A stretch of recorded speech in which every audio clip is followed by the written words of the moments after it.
guys, and welcome back to another episode of Food School Smarter, Stronger, Leaner podcast on a mission to inspire a world where food makes us better.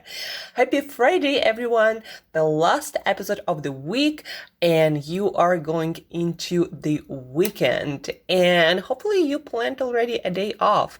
If you've been working out, for example, the whole week, then take at least one full day off when you just walk. That's it. That's all you do. Mentally, also very important to take days off. Your nervous system and your brain is a part of that nervous system. It needs to recover, guys. Everything needs to recover.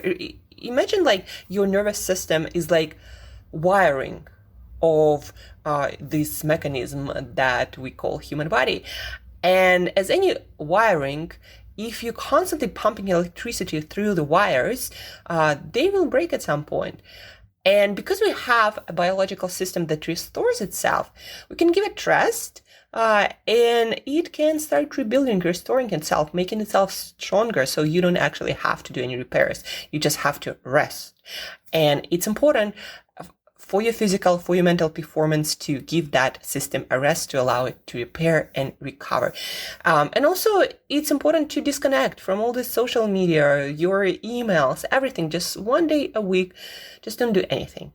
That's it. I don't know. Walk, see your friends, see something outside, go to a museum, I don't know, go skydiving or anything, go for one day long hike, anything but not what you usually do during the week, working out and working on your computer. So it's important to rest for your mental and physical productivity. Just like your work is important, rest is equally important. That where you replenish all the resources, where you allow your brain to connect the dots and to come up with new ideas after you rested. So that being said, last episode of the week, today I'm going to answer this very popular and often asked question. I get this a lot. And the question goes something like, what do you usually watch as a nutritionist? Like, what do you track? Do you track calories? Do you track fats? Do you track carbs? On a daily basis, what are you checking? Like, what stats are you checking? And I'm going to tell you exactly what I'm checking these days based on recent developments in our nutrition science. So number one, and by the way, guys, I track all of this and I consider them equally important. So I say number one, but it doesn't mean this is the number one of importance, right? But number one, protein. So I make sure that I get closer to 1 gram of protein per kilogram of body weight, or 2.2 grams, or 2.2 multiplied by your weight in pounds. So again, if you're in kilograms, what am I saying, guys? I'm sorry, but it's the other way around. So if you are in pounds, then 1 gram per pound of body weight. And if you are in kilograms, then 2.2, or at least 2 multiply by your body weight in kilograms. So for example, I am 54 kilogram female. And so I multiply that by 2, and that's going to be 108 grams of protein. And that's what I naturally actually hit on a daily basis. If you are in pounds, and let's say you're 150 pounds, then you're gonna just eat about 150 grams of protein. And if you are athletic, if you are a guy, you might need as much or more. If you are a guy and you are very athletic, or especially if you're trying to build muscle. So number one, I watch my protein. Number two, I watch my fiber. And that's universally, I recommend to never go below 30 grams. I usually hit 40 and 50, sometimes even 60 and 70. If I eat a lot of nuts, I can even actually hit 100 grams of fiber. Yeah, nuts and seeds are actually very, very high in fiber. But yeah, no less than 30 grams per day. For a healthy gut, you need to feed it fiber. And I try to incorporate different kinds of fiber. So, some from fruits, some from vegetables, some from nuts and seeds. So we have soluble and insoluble fiber, all kinds of fibers. So 30 plus grams, the more, the better. But I'm not talking about fiber supplements.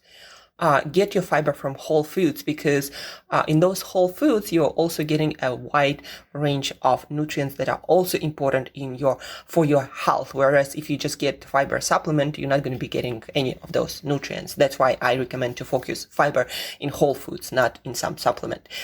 Number 3, I focus on fats, getting specific kind of fats and fat-soluble vitamins in my diet that are important to make your cell membranes, to incorporate into your heart muscle, your eye retina, to have good eyesight, to incorporate into your brain. So fats are important for so many things, and we need a variety of them to eat in our diet to make sure that we are functioning at our highest capacity. So what am I watching specifically when it comes to fats? Well, I make sure that I eat a handful, at least a big handful of walnuts. I make sure that I eat fatty fish 3-4 times per week, and that can be sardines, that can be salmon, that can be herring, that can be mackerel, and that is basically it. So sardines, herring, salmon, mackerel, those are the fatty fish that you need for those specific kind of omega-3 fatty acids, EPA, DHA, that are especially important for your heart health, brain health. Some say that EPA, for example, that are found in fatty fish are as effective at certain dosage as antidepressant without any side effects. So fatty fish. Also, I make sure to eat sunflower seeds, a big handful, and 4 or 5 Brazil nuts. The reason being vitamin E. It's the body's major antioxidant, and it's not well absorbed in supplements, and there are very few high-quality vitamin E supplements. So sunflower seeds are the highest food in vitamin E. And Brazil nuts for selenium, that is important for our immune system and our thyroid. So you eat, sometimes they say like 2 nuts, but I recommend to eat 3-4 for your selenium. And you're going to get all the selenium that you eat, and most people actually not eating enough. So Brazil nuts for that reason.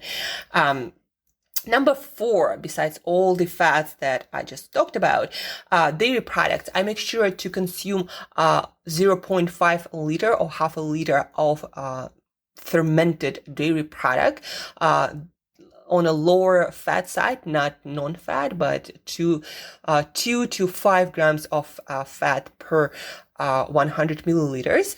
And I usually eat either fermented kefir or fermented yogurt. So naturally fermented, no sugar added.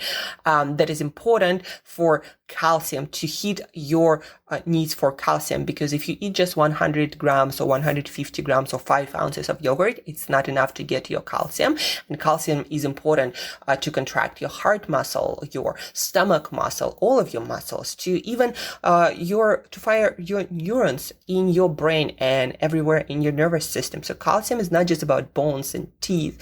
It's also about your heart health, your digestive health, your mental performance. So that's why make sure to eat a lot of calcium, and it's best always not to eat it from supplements, guys.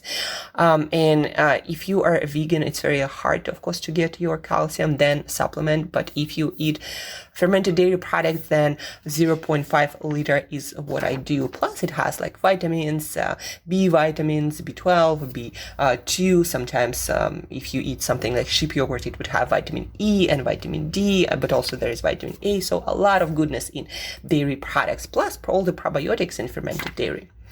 So that's what I also watch on a daily basis. Then number 5, I make sure to eat whole foods only. So nothing made as much as possible into powder, into juice, into like any sorts of butter. Like for example, instead of almond butter, I eat whole almonds. So to give you an idea, instead of some greens in my smoothie, I don't do any smoothies. I just eat my greens either raw or cooked. So I try to, again, eliminate as much powders and liquefied and extracted stuff as possible, unless it's some sort of supplement. So whole foods only. I try to stick with that as much as possible. It's also important for satiety, to prevent overeating, to build healthy eating behavior. That's what this is important, and healthy digestive system. Number 6, I make sure to eat a lot of green vegetables, things like broccoli, like Brussels sprouts, like spinach, like collard greens, Swiss chard, kale, a lot of green nutrient dense vegetables. I'm not talking about lettuce because lettuce is very low in nutrients. I'm talking about these more powerful greens. And these greens are high in many vitamins, vitamin C, folate, almost like the only group of foods that is high in folate, that is super important for DNA replication, for longevity, for so many things, especially if you are pregnant or you know someone pregnant, they need a lot of folate. But what they don't tell you is folic acid in supplements is not the same what you're getting from foods. And so you might need to double down on your greens. And there are a lot of other vitamins and minerals in greens. Every green will be a little bit different, but things like potassium or magnesium, calcium and iron, and a lot of minerals and vitamins, vitamin A, vitamin C, sometimes some B vitamins. So eat your greens. That's the message. I go for 300 minimum, but usually around 400 grams of greens. And number 7, I watch variety. So in my proteins, in my fats, in my greens, in my fruit that I eat every day, in my nuts and seeds, I make sure to include as much variety as possible. So instead of, going for chicken every day, one day I eat mussels or other kind of shellfish. The other day I eat organ meats like chicken livers. Then I can eat some red meat like lamb. Then I can eat a lot of eggs, and I can eat a lot of fatty fish. And so every day I try to incorporate different kinds of protein. Then for my veg, one day it's a lot of asparagus, the other day it's a lot of spinach, the other day it's a lot of Brussels sprouts, then it's a lot of broccoli. So variety. Why variety? Because with variety of nutrients comes, with variety of foods comes variety of nutrients. And it's very hard to plan to eat all the nutrients that your body needs every single day. But if you eat a variety of whole foods from different food groups every day, then you have much better chance to hit all of your micro and macronutrients requirements. And that's it, guys. So that's what I watch. So my protein, my fiber, fats and fatty foods of certain kinds. If you need to really listen what exactly I'm talking about when I talk about protein or fiber or fats, then listen to this episode. Then I watch my dairy, half a liter every day. Then I make sure that I consume whole foods only. I eat a lot of green vegetables, mostly cooked, and I watch variety of foods in different food groups. And that's about it. That's how I build my daily menu, and I shop accordingly. So whenever I go shopping, I just make sure that I get variety of foods that deliver these nutrients. If you have any questions, guys, please do reach out for more details. If you're curious about some food that you are eating or not eating or considering eating, please do reach out. I'll give you my best advice based on current nutrition science. Share this episode with one another person who is curious about improving their nutrition game. Share, learn together, then act on it together, implement all that you learn, because knowledge is not power, it's potential power. The power comes from actions. So share, learn. If you have questions, reach out and ask them. Have an awesome weekend. Plan, restart, refresh when you totally disconnect mentally, and make sure to rest physically. And as usual, guys, thank you for tuning in. Thank you for listening. And till next time, eat better daily.